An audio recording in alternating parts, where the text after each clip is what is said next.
हाय दोस्तों, मेरा नाम अर्जुन है और मैं आपके लिए एक और खौफनाक कहानी लेकर आया हूँ मेरे चैनल मिस्टर हॉरर हिंदी में। आज की कहानी एक ऐसे लड़के की है जिसका नाम अंकित है। अंकित और उसके दोस्त एक खौफनाक रात का सामना करते हैं जब उन्हें पता चलता है कि उनके साथ कुछ अनजाना घटित हो रहा है। क्या वे इस रहस्यमय आत्मा से अपनी जान बचा पाएंगे या ये रात उनकी जिंदगी की आखिरी रात बन जाएगी? कहानी में ऐसे मोड़ आएंगे कि आप अपनी सांसें रोक लेंगे। क्या आपको सच्चाई का सामना करने की हिम्मत है? तो चलिए, बिना समय बर्बाद किए शुरुआत करते हैं इस डरावनी सफर की। ये घटना उन दिनों की है जब विशाल लगभग 14 साल का था। ये सिर्फ उसकी कहानी नहीं थी, बल्कि उसके साथ उसके चचेरे भाई अंकित की भी कहानी थी। अंकित के माता पिता हमेशा अजीब थे। हमेशा कहीं न कहीं आते जाते रहते थे, नई नई जगहों पर रहने के लिए। उनका कोई स्थायी ठिकाना नहीं था। कभी वो किसी घर में रहते तो कभी किसी अपार्टमेंट में। विशाल को वो दिन याद है जब अंकित अपार्टमेंट में रहता था। वो दिन बहुत ही मज़ेदार होते थे क्योंकि वो अपने दूसरे चचेरे भाई मनीष के साथ छुपन छुपाई खेलते थे। खेल का मज़ा तब और भी ज़्यादा होता था जब अपार्टमेंट में अजनबी बच्चों के साथ खेलने का मौका मिलता था। पर ये बातें इस कहानी से जुड़ी नहीं हैं। अंकित के माता-पिता हमेशा बिजनेस ट्रिप पर रहते थे और उनका काम क्या था, ये विशाल को कभी समझ नहीं आया। वो उनसे बहुत कम बात करता था और जब भी करता, वो या तो किसी पार्टी के दौरान होती। जो एक बात वो जानता था, वो ये कि अंकित का पिता ठेकेदार था। बस यही जानकारी थी जो उसे उनके बारे में थी। वो दिन बहुत गर्म था। तापमान करीब 100 डिग्री के आसपास था। हालांकि महसूस तो और भी ज्यादा हो रहा था, जैसे पूरा माहौल जल रहा हो। विशाल उस दिन अंकित के घर पर रात बिताने के लिए गया था, जैसा कि वो अक्सर किया करता था। उस दिन कुछ अलग नहीं था, या शायद ऐसा विशाल को लग रहा था। विशाल दोपहर के वक्त अंकित के घर पहुंचा था और हमेशा की तरह अंकित के माता-पिता बाहर किसी काम से गए हुए थे। घर में बहुत गर्मी थी, इसलिए दोनों ने मिलकर खिड़कियां खोल दी ताकि थोड़ी हवा आ सके, लेकिन इससे भी कुछ खासा फर्क नहीं पड़ा। उन्होंने पंखे को पूरी रफ्तार पर चला दिया और ऊपर जाकर अंकित के एक्सबॉक्स पर गेम खेलने लगे। 1-2 घंटे तक खेलते-खेलते दोनों को भूख लग आई। अंकित ने सुझाव दिया कि वे पास के एक छोटे से रेस्टोरेंट में जाएं जो उनके घर से बस 10 मिनट की दूरी पर था। दोनों ने जल्दी से कपड़े बदले और खिड़कियों को बंद करना शुरू किया ताकि कोई चुपचाप अंदर न घुस आए। ये बात आज भी विशाल के दिमाग में हथौड़े की तरह चोट करती है। दोनों ने गाड़ी में बैठकर रेस्टोरेंट की ओर रुख किया।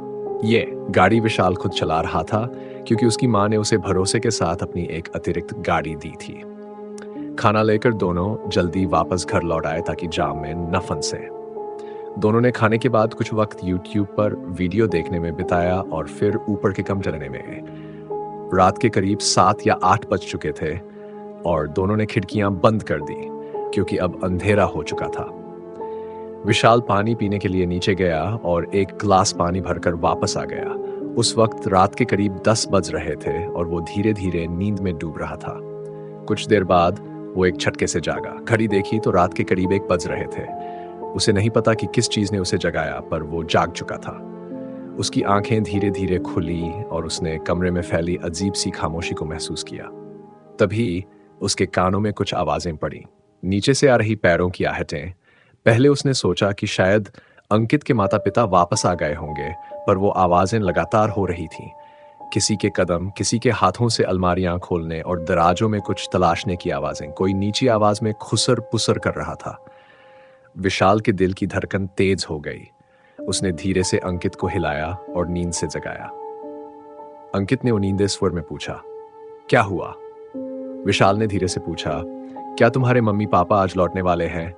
अंकित ने चौंक कर कहा, नहीं, वो तो मंगलवार तक नहीं आने वाले। विशाल का दिल एक पल के लिए जैसे थम गया। उसने धीरे से दरवाजे की ओर कदम बढ़ाए और उसे अंदर से बंद कर दिया। पर तभी उसने सीढ़ियों से आहटें सुनी। कोई धीमे धीमे कदम रखकर ऊपर आ रहा था। विशाल ने अंकित की तरफ देखा और अंकित पहले से ही खिड़की की ओर भाग चुका था। दोनों ने मिलकर खिड़की खोलने की कोशिश की, पर वो खिड़की इतनी पुरानी थी कि आसानी से खुलने का नाम ही नहीं ले रही थी। दोनों घबराए हुए थे, पसीने से तरबतर, और तभी दरवाजे के हैंडल को किसी ने धीरे से घुमाया। दरवाजा अंदर से बंद था, लेकिन अब उस तरफ से उसे जोर से खींचने की आवाजें आने लगीं। फिर किसी ने जोर से धक्का मारा। दरवाजे पर किसी का क्रोध था, क्योंकि अब उसे लातों से मारा जा रहा था। समय तेजी से हाथ से निकलता जा रहा था। डर के मारे विशाल और अंकित की धड़कनें और तेज हो गई। अंततः खिड़की खुल गई। विशाल ने चिल्लाकर कहा, अंकित कूदो, और अंकित ने बिना एक पल गंवाए घास पर छलांग लगा दी। अब बारी विशाल की थी। विशाल ने खिड़की से बाहर झांका। नीचे का फासला करीब 10 से 20 फीट का था, पर पीछे से दरवाजा एक धमाके के साथ टूट गया। विशाल ने एक पल भी गंवाए बिना खुद को खिड़की से नीचे फेंक दिया। उसने अपने दाहिने हाथ और पीठ के बल जमीन पर गिरा। दर्द का एहसास उसके पूरे शरीर में फैल गया, पर उसका ध्यान उस आदमी पर था जो खिड़की से उसे देख रहा था। उस आदमी के बाल बेतरतीब और चेहरे पर एक पागलपन सा था। उसकी आंखें विशाल पर जमी थीं, जैसे वो शिकार को देख रहा हो। विशाल जल्दी से उठा और अंकित के साथ पड़ोसी के घर की ओर भागा। वहां पहुंचकर उन्होंने घर के दरवाजे पर जोर से दस्तक दी और फोन लेकर पुलिस को बुलाया। पुलिस कुछ ही मिनटों में आ गई। उन्होंने घर का चप्पा चप्पा छान मारा, हर कमरे और हर अलमारी की तलाशी ली, पर वो आदमी कहीं नहीं मिला, जैसे हवा में गायब हो गया हो। अंकित और विशाल के जीवन में जैसे एक सन्नाटा पसर गया था। कुछ दिन बीते और उनके दिलों में डर और बेचैनी का एहसास घर कर चुका था। अंकित के माता पिता को इस बारे में कुछ नहीं बताया गया था क्योंकि दोनों ने तय किया था कि वे उन्हें और ज्यादा परेशान नहीं करेंगे। लेकिन वो दोनों जानते थे कि अब कुछ भी पहले जैसा नहीं था। विशाल ने कई रातें बेचैनी में बिताई। कभी उसे लगता कि उसके कमरे के बाहर कोई खड़ा है, कभी ऐसा लगता कि जैसे कोई उसकी खिड़की पर दस्तक दे रहा हो। हालांकि उसने कई बार खुद को समझाने की कोशिश की कि ये सब उसकी कल्पना मात्र है, लेकिन एक रात जब उसे दरवाजे के बाहर किसी कदमों की आहट सुनाई दी, तब उसका भ्रम पूरी तरह टूट गया। उस रात विशाल को अचानक एक झटका सा लगा। वो बिस्तर पर लेटा था जब उसे ऐसा महसूस हुआ जैसे कोई बहुत भारी चीज उसके सीने पर आ गई हो। उसकी सांसें रुकने लगीं। उसने अपने कमरे की ओर देखा, लेकिन वहां कोई नहीं था। फिर अचानक से उसकी खिड़की पर एक खटखटाहट सुनाई दी। धीरे धीरे खिड़की का कांच हिलने लगा और फिर वही चेहरा, वो डरावना चेहरा, वही पागल आंखें और बेतरतीब बाल। विशाल का दिल जैसे किसी ने पकड़ लिया हो। उसने बिस्तर से उठने की कोशिश की, लेकिन उसकी टांगें जैसे बर्फ बन गई थीं। वो आदमी खिड़की के पास खड़ा उसे देख रहा था। उसकी आंखों में वही डरावनी चमक थी और उसका चेहरा धीरे धीरे खिड़की के करीब आ रहा था। विशाल ने घबराहट में बिस्तर से कूदकर दरवाजा खोला और तेजी से अपने माता पिता के कमरे की ओर भागा। लेकिन जब उसने मुड़कर देखा तो वो आदमी गायब हो चुका था। सब कुछ सामान्य था, जैसे कुछ हुआ ही न हो। अगले दिन विशाल ने अंकित को फोन किया और तुरंत मिलने की बात की। अंकित भी डरा हुआ था। उसने बताया कि पिछली रात उसके साथ भी कुछ अजीब हुआ था। अंकित ने कहा, मैं सो रहा था जब मैंने महसूस किया कि मेरे बिस्तर के पास कोई खड़ा है।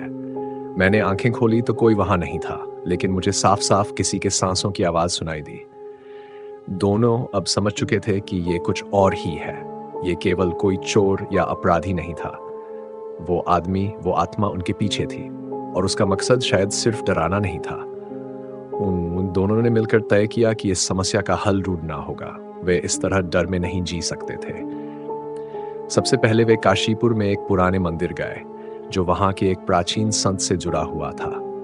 ये मंदिर उत्तराखंड के जंगलों में छिपा था और इस जगह के बारे में कहा जाता था कि यहाँ हर सवाल का जवाब मिलता है। जब वे मंदिर पहुंचे तो वहां का माहौल अजीब रूप से सन्नाटे भरा था, जैसे वहां की हवा में कुछ असामान्य था। मंदिर के पुजारी ने दोनों की ओर देखा और बिना कुछ पूछे ही कह दिया, तुम दोनों जिस समस्या से गुजर रहे हो, मैं जानता हूं। ये आत्मा बहुत पुरानी है और ये इस दुनिया से नहीं है। ये आत्मा अपने साथ किसी को लेकर जाएगी। पुजारी के ये शब्द सुनकर दोनों के रोंगटे खड़े हो गए। विशाल ने डरते हुए पूछा, लेकिन हम क्या करें? हम इससे कैसे बच सकते हैं? पुजारी ने गंभीर स्वर में कहा, इस आत्मा को शांत करने का सिर्फ एक ही उपाय है। तुम्हें उसे वही चीज देनी होगी जिसकी उसे तलाश है, लेकिन वो क्या है ये जानने के लिए तुम्हें उसके अतीत में जाना होगा। अंकित ने चौंकते हुए पूछा, उसका अतीत? हम कैसे जान सकते हैं कि वो कौन था? पुजारी ने आंखें बंद करते हुए कहा, उस आत्मा का नाम रणवीर था। उसने अपने परिवार के साथ कुछ ऐसा किया जिससे वो आज तक शांति नहीं पा सका। उसे कोई राहत नहीं मिली। तुम दोनों ने उस घर में जो कुछ महसूस किया वो उसकी आत्मा की बेचैनी है। विशाल ने हल्के स्वर में कहा, तो हम क्या करें? पुजारी ने हवन करने का सुझाव दिया। उसने कहा कि आत्मा को शांति देने के लिए एक विशेष अनुष्ठान करना होगा। ये अनुष्ठान रात के ठीक 12 बजे किया जाएगा और उसके बाद ही आत्मा को शांति मिलेगी। लेकिन अगर कुछ गलत हुआ तो आत्मा और भी ज्यादा क्रोधित हो जाएगी और फिर उसे काबू करना नामुमकिन होगा। विशाल और अंकित दोनों ने पुजारी की बात मानी। उन्होंने तय किया कि वो घर में जाकर उस हवन को करेंगे, लेकिन डर उनके दिलों में गहराई से बैठ चुका था। क्या वे आत्मा को काबू कर पाएंगे या फिर आत्मा और भी भयानक रूप ले लेगी? दोनों ने तय किया कि हवन की सारी तैयारी पुजारी की निगरानी में करेंगे। पुजारी ने उन्हें बताया कि उन्हें कुछ विशेष सामग्रियां इकट्ठा करनी होंगी। तुलसी, कपूर, चंदन और कुछ मंत्रों के साथ प्रों के साथ पूजा के लिए आवश्यक सामग्री।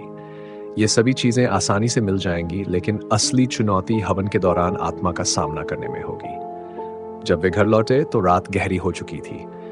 उस खौफनाक रात की यादें उनके दिमाग में घूम रही थी और जैसे ही वे हवन की तैयारी कर रहे थे, पूरे घर में एक अजीब सी सिहरन फैल गई। हर कोने में उन्हें वही आदमी, वही आत्मा उनकी निगरानी करती महसूस हो रही थी। रात का अंधेरा अब घना हो चला था और अंकित और विशाल के दिलों में डर और बेचैनी बढ़ती जा रही थी।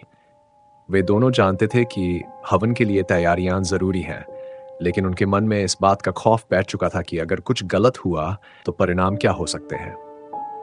जैसे ही वे घर में हवन की तैयारी कर रहे थे, चारों ओर अजीब सी सिहरन फैली हुई थी। दीवारों पर हल्की सी सरसराहट और फर्श पर धीमी चाल की आहट उन्हें बार बार महसूस हो रही थी। ऐसा लग रहा था जैसे कोई उन्हें लगातार देख रहा हो। विशाल ने अंकित की ओर देखा और फुसफुसाते हुए कहा, तूने महसूस किया? कुछ अजीब सा है यहाँ। अंकित ने सिर हिलाया। हाँ, ऐसा लग रहा है जैसे वो यहीं कहीं है। हवन के लिए पुजारी ने समय तय किया था रात के ठीक 12 बजे का। जैसे जैसे समय करीब आता जा रहा था, दोनों की धड़कनें तेज होती जा रही थी। वे जानते थे कि यह हवन ही शायद आखिरी मौका हो सकता है उस आत्मा से छुटकारा पाने का, लेकिन वे दोनों इस बात से बेखबर थे कि यह कितना खतरनाक हो सकता है। आखिरकार रात के 12 बजे का समय आ ही गया। पुजारी ने मंत्रों का उच्चारण शुरू किया। हवा अचानक से ठंडी हो गई थी, जबकि बाहर की गर्मी दिन में झुलसा देने वाली थी। यह परिवर्तन बेहद असामान्य था। घर के अंदर हर कोने में हल्की हल्की आवाजें गूंज रही थीं, जैसे दीवारों के अंदर से कोई कराह रहा हो।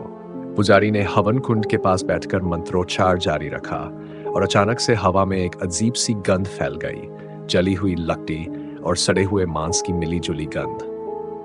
विशाल और अंकित दोनों ने एक दूसरे की ओर देखा। उनकी आंखों में डर साफ छलक रहा था, लेकिन अब पीछे हटने का कोई रास्ता नहीं था। अचानक से घर के दरवाजे जोर जोर से धड़धड़ाने लगे, जैसे कोई उन्हें तोड़ने की कोशिश कर रहा हो। पुजारी ने और भी जोर से मंत्रोच्चार करना शुरू किया, लेकिन दरवाजों और खिड़कियों की आवाजें बढ़ती जा रही थीं। ऐसा लग रहा था जैसे कोई बाहरी ताकत अंदर आने की कोशिश कर रही हो। दीवारों पर किसी के खरोंचने की आवाजें गूंजने लगीं। अंकित घबराते हुए बोला, यह क्या हो रहा है? क्या ये वही आत्मा है? पुजारी ने शांति से कहा, शांत रहो, ये उसकी अंतिम कोशिश है तुम्हें डराने की। हम सही रास्ते पर हैं। लेकिन तभी हवन कुंड के पास की सारी मोमबत्तियां एक ही झटके में बुझ गई। चारों तरफ अंधकार फैल गया। बस पुजारी के मंत्रों की आवाजें और हवा में चलती सरसराहट सुनाई दे रही थी। फिर धीरे धीरे कुंड के पास एक धुंधली आकृति दिखाई देने लगी। विशाल ने कांपते हुए अंकित से कहा, तू देख रहा है ना? वो फिर से आ गया। अंकित की आंखें चौड़ी हो गईं। वो आदमी, वही लंबी बेतरतीब बालों वाला आदमी, अब उनके सामने था। उसकी लाल आंखें कुंड के जलते हुए अंगारों में चमक रही थीं। वो धीरे धीरे हवन कुंड के पास आकर रुक गया और उनकी तरफ घूरने लगा। उसकी मुस्कान इस बार और भी डरावनी थी, जैसे वो उनकी हर हरकत पर नजर रख रहा हो। पुजारी ने जोर से कहा, तुम यहां से नहीं निकल सकते, तुम्हें शांति प्राप्त करनी होगी। लेकिन वो आदमी एक कदम आगे बढ़ा। उसकी आंखें अब विशाल और अंकित पर थी और ऐसा लग रहा था जैसे उसकी दृष्टि में कुछ अजीब सा जादू हो। विशाल को लगा कि उसके पैर जमीन से चिपक गए हैं। वह हिल भी नहीं पा रहा था। उसने पुजारी की ओर देखा, लेकिन पुजारी अब अपने मंत्रों पर केंद्रित था और उसकी आवाज अब तेजी से लड़खड़ाने लगी थी। अचानक घर की दीवारों पर खून के धब्बे उभरने लगे। दरवाजों और खिड़कियों पर जैसे किसी ने हाथों से खून फैलाया हो। यह दृश्य इतना डरावना था कि विशाल के होश उड़ गए। उसने अंकित को खींचने की कोशिश की, लेकिन वो भी जैसे किसी अनजानी ताकत से जकड़ा हुआ था। उस आदमी ने अपनी गर्दन को एक अजीब एंगल में घुमाया और बोला, तुमने मुझे बुलाया है, अब तुम मुझसे छुटकारा नहीं पा सकते। उसकी आवाज ठंडी और खून जमा देने वाली थी। पुजारी ने जोर से मंत्रोच्चार किया और अचानक हवन कुंड की आग भड़क उठी। उस आदमी की आंखों में एक तीव्र जलन सी दिखाई दी, जैसे वो आग उसे जला रही हो। उसने एक तेज चीख मारी और हवा में गायब हो गया, पर यह सिर्फ कुछ पल के लिए था। जैसे ही वो आदमी गायब हुआ, घर के चारों ओर से जोरदार धमाके की आवाज आई। दीवारें हिलने लगीं जैसे घर टूटने वाला हो। पुजारी ने संकेत दिया, जल्दी करो, हवन पूरा होने वाला है, बस थोड़ी देर और आत्मा को हमेशा के लिए बांध दिया जाएगा। लेकिन कुछ और हो रहा था। उस आदमी की शक्ति इतनी आसानी से खत्म नहीं होने वाली थी। उसकी छाया हर कोने से फिर से उभरने लगी। अंकित और विशाल की सांसें तेज हो गईं। वे अब भी उसकी उपस्थिति को महसूस कर रहे थे, लेकिन यह सिर्फ एक शुरुआत थी। अचानक उस आदमी की परछाई ने एक बड़ा आकार ले लिया।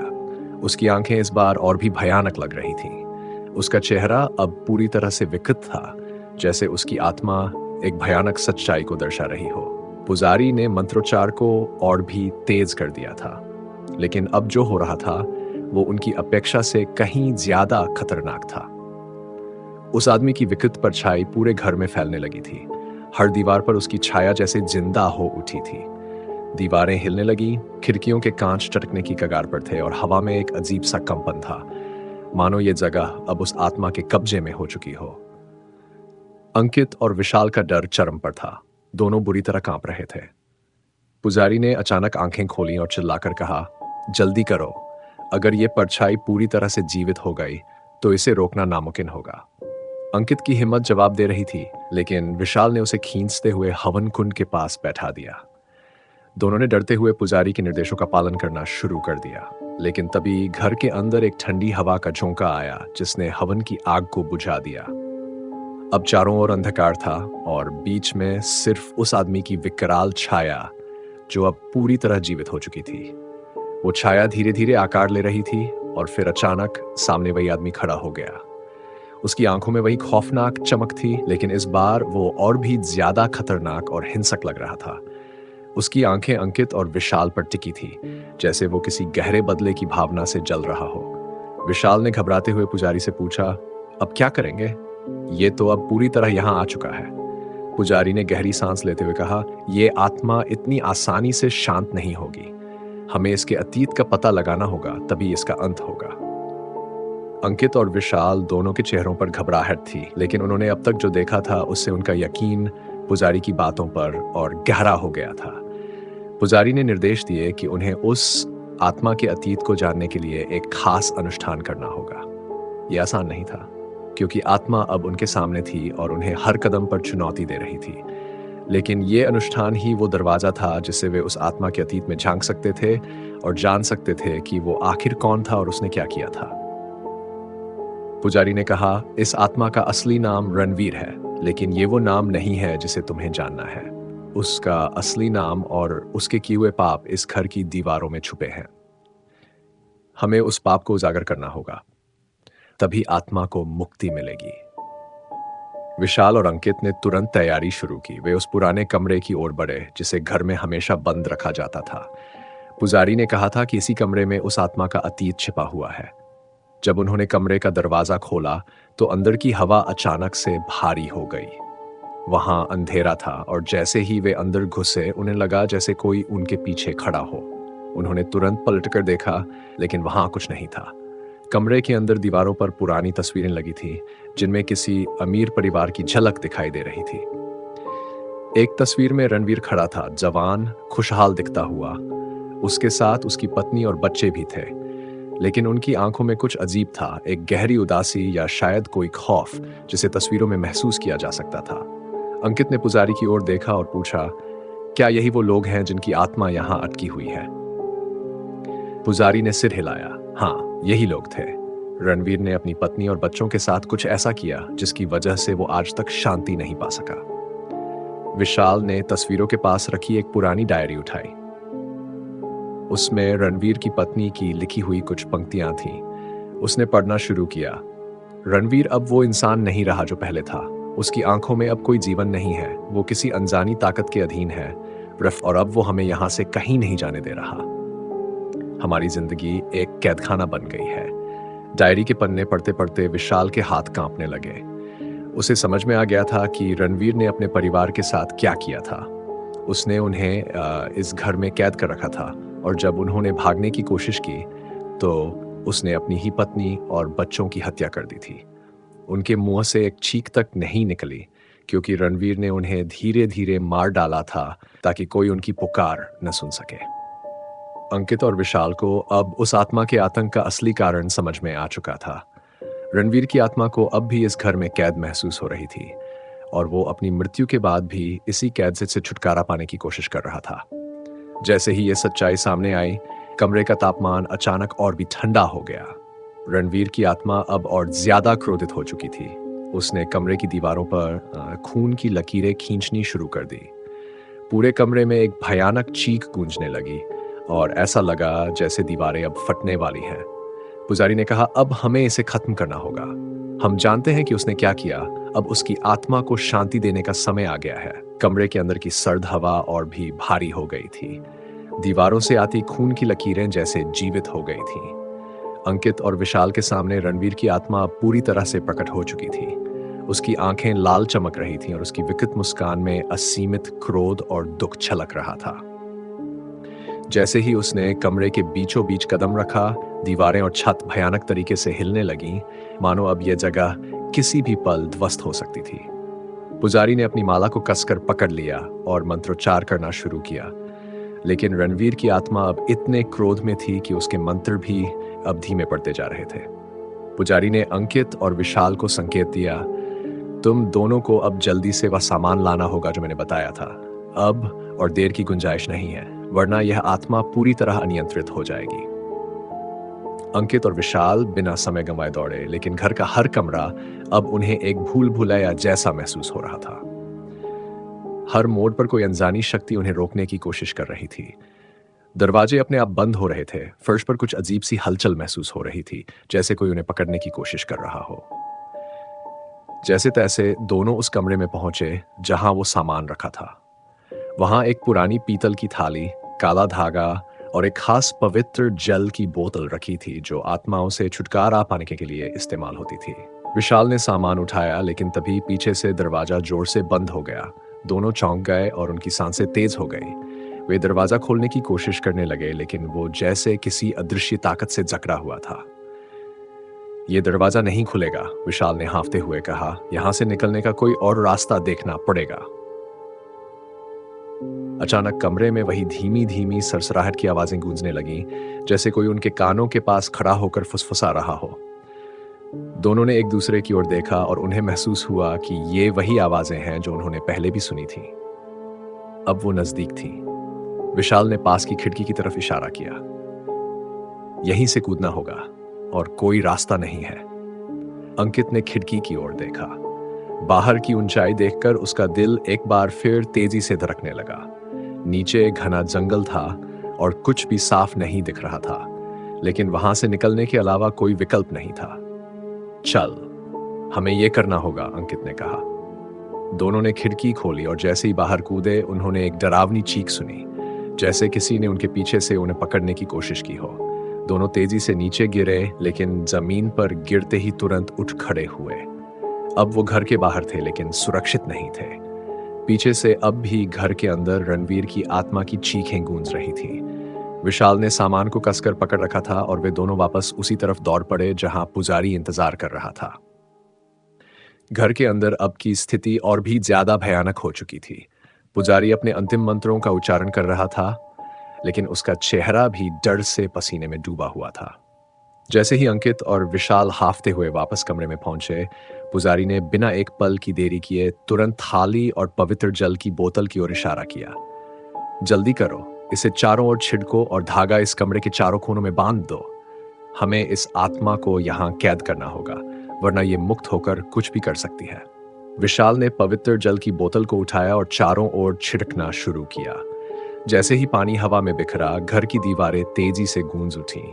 वह अजीब सी सरसराहट अब और तेज हो चुकी थी, जैसे आत्मा के हर कोने से निकलने की कोशिश कर रही हो। अंकित ने जल्दी से काले धागे को चारों कोनों में बांधना शुरू किया। उसकी उंगलियां कांप रही थीं, लेकिन वह जानता था कि अगर उसने एक गलती की तो परिणाम बहुत भयानक हो सकते हैं। जैसे ही धागा चारों कोनों में बंधा, रणवीर की आत्मा ने एक भयानक चीख मारी। उसकी छाया अब कमरे की दीवारों पर तेजी से दौड़ रही थी। उसका चेहरा विकृत हो चुका था, आंखें गुस्से और पीड़ा से लाल हो गई थीं। उसकी आवाज अब और ज्यादा डरावनी हो गई थी, मानो वह किसी गहरे अंतहीन गड्ढे से निकल रही हो। पुजारी ने आखिरी मंत्र का उच्चारण किया और थाली में रखी पवित्र राख को आग में डाल दिया। जैसे ही राख आग में गिरी, कमरे में एक धमाके जैसी आवाज हुई और एक तेज चमक चारों ओर फैल गई। रणवीर की आत्मा चीखते हुए हवा में घुलने लगी और धीरे धीरे उसकी विकराल आकृति गायब हो गई। कमरे में अचानक से शांति छा गई। वो भारी सर्द हवा, वो डरावनी आवाजें, लाइक सब कुछ जैसे थम गया था। पुजारी ने गहरी सांस ली और थकान से भर गया। विशाल और अंकित दोनों ने राहत की सांस ली, लेकिन उनके दिलों की धड़कनें अब भी तेज थीं। क्या क्या ये खत्म हो गया? अंकित ने हांफते हुए पूछा। पुजारी ने सिर हिलाते हुए कहा, हाँ, रणवीर की आत्मा को अब हमेशा के लिए कैद कर दिया गया है, लेकिन तुम दोनों को अब भी सावधान रहना होगा। ये आत्मा शांत हुई है, पर पूरी तरह से मुक्त नहीं। इस घर में अभी उसकी छाया बची है। इसे पूरी तरह शांत करने के लिए समय लगेगा, लेकिन आज की रात हम उसे जीतने में कामयाब रहे। अंकित और विशाल ने एक दूसरे की ओर देखा। ये रात उनकी जिंदगी की सबसे डरावनी रातों में से एक थी, लेकिन अब वे जानते थे कि उनकी हिम्मत और पुजारी की मदद से वे उस आत्मा के चंगुल से बाहर निकलने में सफल हुए थे। घर के बाहर धीरे धीरे सुबह का उजाला फैलने लगा था। दोनों ने पुजारी का धन्यवाद किया और वापस अपने घर की ओर चल पड़े। उनकी जिंदगी अब पहले जैसी नहीं रह जाएगी, क्योंकि वो जो देख चुके थे उसे भुलाना आसान नहीं होगा। लेकिन उन्हें एक बात हमेशा याद रहेगी, कुछ रहस्य कभी कभी बेहतर होते हैं अगर अनकहे रहें। जब अंकित और विशाल पुजारी के साथ घर से बाहर निकले, तो बाहर की ठंडी सुबह की हवा ने उन्हें थोड़ी राहत दी। आसमान में हल्की सी रोशनी फैल रही थी, लेकिन उनके भीतर अब भी रात की भयानक घटनाओं का खौफ कायम था। वे चुपचाप रास्ते पर चल रहे थे, बिना एक शब्द कहे, मानो अब तक जो हुआ था उसे समझने और स्वीकारने में समय लग रहा था। अचानक विशाल ने चुप्पी तोड़ी। क्या ये सब वाकई में खत्म हो गया है? मतलब हम उस आत्मा से अब सुरक्षित हैं ना? अंकित ने एक गहरी सांस ली। मुझे नहीं पता विशाल, लेकिन वो जो भी था उसने हमें कभी न भूलने वाली रात दी है। पुजारी ने दोनों की बातें सुनी और धीरे धीरे चलते हुए बोला, बेटे, भूत प्रेत और आत्माएं इंसानों की तरह नहीं होते। उनका अतीत और उनका गुस्सा उनके साथ रहता है और उन्हें पूरी तरह से शांत करना बहुत मुश्किल होता है। लेकिन हमने उसे यहाँ से हटा दिया है। अब वो इस जगह पर ज्यादा असर नहीं डाल सकेगा। अंकित और विशाल दोनों ने राहत की सांस ली, लेकिन उनके चेहरे पर अब भी संशय की छाया थी। वे जान चुके थे कि दुनिया में कुछ ऐसा है जो इंसान की समझ से परे है, और इस रात ने उन्हें यह सिखा दिया था कि वे कभी भी इस तरह के खतरों से अछूते नहीं रह सकते। जब वे वापस शहर की ओर लौट रहे थे, रास्ते में उन्हें लग रहा था कि कोई अब भी उनकी परछाई के साथ चल रहा है। उन्होंने मुड़कर कई बार देखा, लेकिन वहां कोई नहीं था। पर उस एहसास ने उनके दिल में डर की एक नई लहर पैदा कर दी थी। शहर में वापस लौटने के बाद दोनों ने कुछ दिन चुपचाप बिताए। वे सामान्य जिंदगी में वापस लौटने की कोशिश कर रहे थे, लेकिन रात की वो घटनाएं उनकी मानसिक स्थिति को बार बार झकझोर रही थी। अंकित की हालत कुछ ज्यादा ही खराब थी। वह अक्सर रातों को जागता रहता, नींद में भी उसे अजीब अजीब सपने आते। कभी उसे लगता कि वही आदमी रणवीर फिर से उसकी ओर बढ़ रहा है, उसकी आंखें खून से लाल और चेहरा विकृत। विशाल ने भी महसूस किया कि उसके दोस्त की मानसिक हालत धीरे धीरे बिगड़ रही है। एक दिन वह अंकित से मिलने उसके घर गया। वहां का माहौल अजीब सा था। अंकित के कमरे में धूल जमा हो चुकी थी और कमरे में एक अजीब सी गंध थी। अंकित, तुझे क्या हो गया है? क्यों तू खुद को कमरे में बंद करके बैठा है? विशाल ने घबराते हुए पूछा। अंकित ने धीरे धीरे उसकी ओर देखा। उसकी आंखें लाल थी, जैसे कई रातों से ठीक से सोया न हो। उसने धीमी आवाज में कहा, वो वापस आ गया है विशाल। वो मुझे चैन से जीने नहीं देगा। विशाल के चेहरे पर चिंता साफ दिख रही थी। कौन वापस आ गया है? तू क्या कह रहा है? अंकित ने कंपकंपाते हुए कहा, रणवीर, उसकी आत्मा मेरे पीछे पड़ी है। मुझे हर रात उसकी परछाई दिखती है। वो मेरे सपनों में आता है। मैं उसे देखता हूँ और जब मैं उठता हूँ तो वो मेरी आंखों के सामने होता है। विशाल को समझ नहीं आ रहा था कि क्या कहे। उसे यकीन नहीं हो रहा था कि उसके दोस्त की हालत इतनी खराब हो चुकी थी। उसने सोचा कि पुजारी से फिर से मिलना होगा। उसने तुरंत फैसला किया और अंकित को किसी तरह समझाकर उसे पुजारी के पास ले गया। पुजारी ने अंकित की हालत देखी और उसकी चिंता और बढ़ गई। यह आत्मा पूरी तरह शांत नहीं हुई थी। इसका असर अभी भी तुम्हारे ऊपर बना हुआ है। शायद जब तुम उस घर से निकले थे तब कुछ बचा हुआ हिस्सा तुम्हारे साथ बाहर आ गया। अंकित ने घबराते हुए पुजारी की बात सुनी। उसे अब लगने लगा था कि वह कभी भी इस आत्मा से छुटकारा नहीं पा सकेगा। उसकी हालत दिन ब दिन खराब होती जा रही थी। पुजारी ने उसे बताया कि इस समस्या का एक आखिरी उपाय है, लेकिन वो आसान नहीं होगा। पुजारी ने कहा, हमें उस आत्मा को पूरी तरह से शांत करना होगा और इसके लिए हमें उसी घर में वापस जाना होगा। वही जगह है जहां उसका अतीत बंधा हुआ है। जब तक उसकी आत्मा को मुक्ति नहीं मिलेगी, वह तुम्हारा पीछा नहीं छोड़ेगा। विशाल ने घबराकर कहा, फिर से उसी घर में जाना होगा, लेकिन क्या यह सही होगा? पुजारी ने गंभीरता से जवाब दिया, यह जोखिम भरा है, लेकिन यही एक तरीका है। अगर हम उसे वापस वहीं नहीं ले गए तो उसकी आत्मा तुम्हारे ऊपर और गहरा असर डाल सकती है। अंकित ने अपनी कमजोर हालत में भी सिर हिला दिया। उसे अब कोई और रास्ता नहीं दिख रहा था। उसके पास यही आखिरी मौका था। विशाल ने भी हिम्मत बंधाई और कहा, हम करेंगे पुजारी जी, हम उस घर में वापस चलेंगे। 3 दिन बाद अंकित, विशाल और पुजारी फिर से उसी वीरान घर की ओर लौटने लगे। इस बार डर उनके दिलों में पहले से कहीं ज्यादा था, क्योंकि अब वे जानते थे कि यह घर कितना खतरनाक हो सकता है। रात होते होते वे उस जगह पहुंच गए। चारों ओर अंधेरा छाया हुआ था और घर की खिड़कियां टूटी फूटी थीं, मानो वह अब भी किसी बुरी ताकत के कब्जे में हो। हवा में एक अजीब सी घुटन थी। जैसे ही उन्होंने दरवाजे की ओर कदम बढ़ाया, एक ठंडी लहर उनके शरीर में दौड़ गई। पुजारी ने उन्हें सावधान किया, जो भी हो ध्यान रखना कि तुम दोनों एक दूसरे से अलग मत होना। यहां कुछ भी अनहोनी हो सकती है। वे घर के अंदर घुसे और जैसे ही पहले कदम रखा, फर्श की लकड़ी चरमरा उठी। दीवारों पर वही पुरानी तस्वीरें लगी थीं और कमरे का माहौल वैसा ही था जैसा उन्होंने पिछली बार देखा था। पर इस बार घर और भी ज्यादा डरावना महसूस हो रहा था। अचानक अंकित रुक गया। उसकी सांसें तेज हो गईं, उसकी आंखें चौड़ी हो गईं और वह बुरी तरह कांपने लगा। वो यहां है, उसने धीमी आवाज में कहा। विशाल ने उसे पकड़ा और कहा, क्या हुआ? क्या देख रहा है? अंकित ने धीरे से उस कोने की ओर इशारा किया जहां पहले रणवीर की छाया देखी थी। वहां एक बार फिर वही छाया दिखने लगी थी, लंबी, विकृत और खौफनाक। अंकित की आंखें उस कोने में ठहर गईं जहां रणवीर की छाया एक बार फिर से दिखने लगी थी। उसका शरीर ठंडा हो चुका था और उसकी सांसें इतनी तेज चल रही थी कि विशाल ने तुरंत उसे पकड़ा ताकि वह गिर न जाए। विशाल ने इधर उधर देखा, लेकिन उसे कुछ नजर नहीं आया। उसने घबराकर पुजारी की ओर देखा। पुजारी ने गंभीर स्वर में कहा, यह आत्मा तुम्हारे दिमाग से खेल रही है अंकित, तुम्हें इससे लड़ना होगा। ये तुम्हारे डर को बढ़ाने की कोशिश कर रही है। अगर तुमने डर को जीतने दिया तो ये तुम्हें और भी कमजोर कर देगी। अंकित ने कांपते हुए सिर हिलाया, लेकिन उसकी आंखें अब भी उस जगह से हटने का नाम नहीं ले रही थीं। उसे लग रहा था जैसे वो छाया उसकी ओर बढ़ रही है। विशाल ने उसे खींचकर दरवाजे के पास ले जाने की कोशिश की, लेकिन तभी हवा में अचानक से भारीपन आ गया। कमरे का तापमान तेजी से गिरने लगा और चारों तरफ सन्नाटा छा गया। पुजारी ने अपनी माला पकड़ ली और मंत्र पढ़ने लगे। कमरे में एक अजीब सी ऊर्जा भरने लगी। हवा तेजी से बहने लगी और जैसे जैसे मंत्र का उच्चारण होता गया, घर की दीवारें हिलने लगीं। ऐसा लग रहा था जैसे वो आत्मा किसी अनजानी ताकत के खिलाफ लड़ रही हो। वो हमें रोकने की कोशिश कर रहा है, पुजारी ने कहा, लेकिन हमें इससे नहीं डरना है, हमें उसे मुक्त करना होगा। अचानक अंकित के शरीर में एक झटका लगा और उसकी आंखें पलट गईं।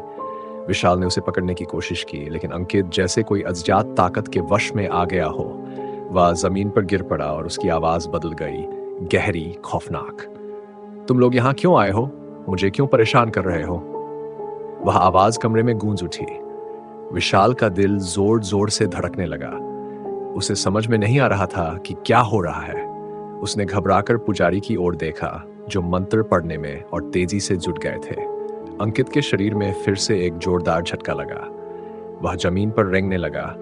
उसकी आंखें अब भी पलटी हुई थीं और उसके मुंह से अजीब सी आवाजें निकल रही थीं।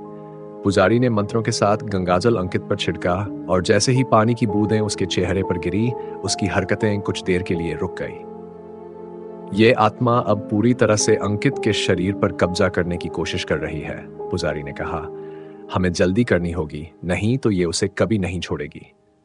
पुजारी ने अपने झोले से एक चाकू निकाला जिसके ऊपर कुछ धार्मिक चिन्ह खुदे हुए थे।